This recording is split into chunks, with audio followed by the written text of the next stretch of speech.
because the algorithm is going to be somehow transferred to my computer. I don't know what it does, but they know the. I mean, that's just common parlance for them. Well, I'm trying to figure out.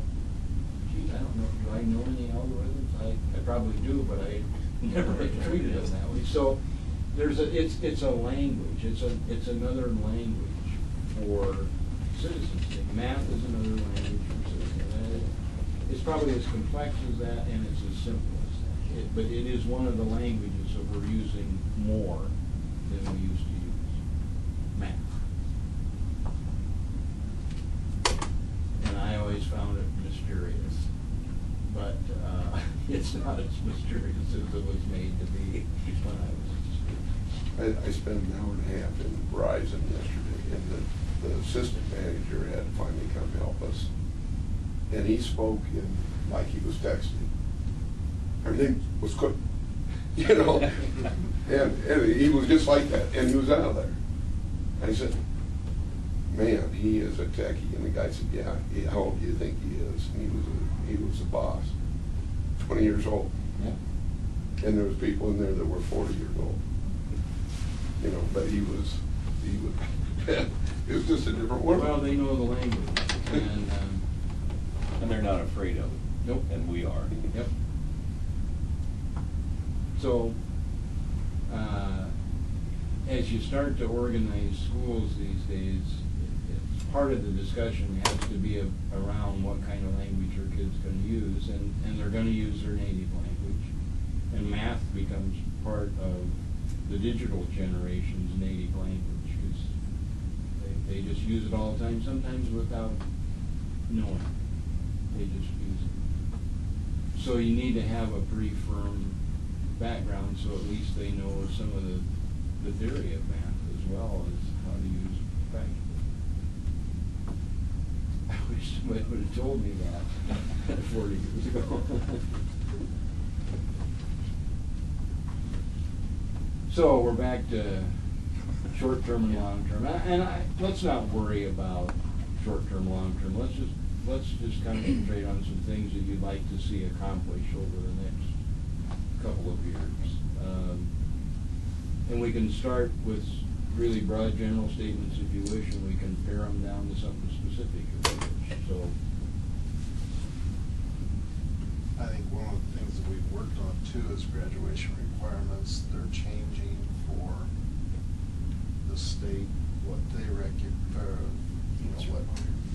what is required, and that's going to be a big goal to change our requirements in the next few years to adapt and to go above, hopefully. Yep. Yeah, huge. And then, you know, with that also takes away some of the choices the kids were going to be able to have in their schooling, you know. I mean, it's going to be more mandated if you got to have another year of science. Because the issue we've got is we've got the class offerings or curriculum in place to meet all the mandated minimum requirements. But then how do we acclimate the curriculum we have in place so that all the kids are doing it instead of just those that are on a more aggressive track with the coursework? Instead of saying, well, you have to take this, then if you want to keep doing more math, more science, whatever you can, and some kids do and some don't. Well, now we've got to say, now all of you have to do, you know, the bar's a little higher, and that changes our offerings, and maybe some of the offerings that we need to make need to be adjusted, and that's what we're struggling with. And what I think I hear you saying too is it may take away some electives that kids used to have, and requirements are placed there instead of the elective. You know, and one of the things that as a parent, as a child entering into college, it has been very helpful to have 15, 17, 20 hours of credits applied to your college, be done right here. And the good thing is that we've got a teachers that are qualified to get that accreditation. So it's been very helpful as they continue. And I don't know if, you know, as we change some things, if they'll be able to have that offering, have that ability to get as many hours as we have. It's been, that's really been helpful for students and parents because it can save you almost a year of college. And the expense of college today is so high. Than any savings like that. I think to go along with that, when you're meeting all these standards, you don't want to get so involved in that you aren't offering something that you're discouraging a certain percentage of the kids and say, well, I can't meet that, I'm going to drop out or, not even try. And you got to be able to offer something to them that'll meet them standards, but yet be applicable to their situation. I think the applied piece is really important. I mean,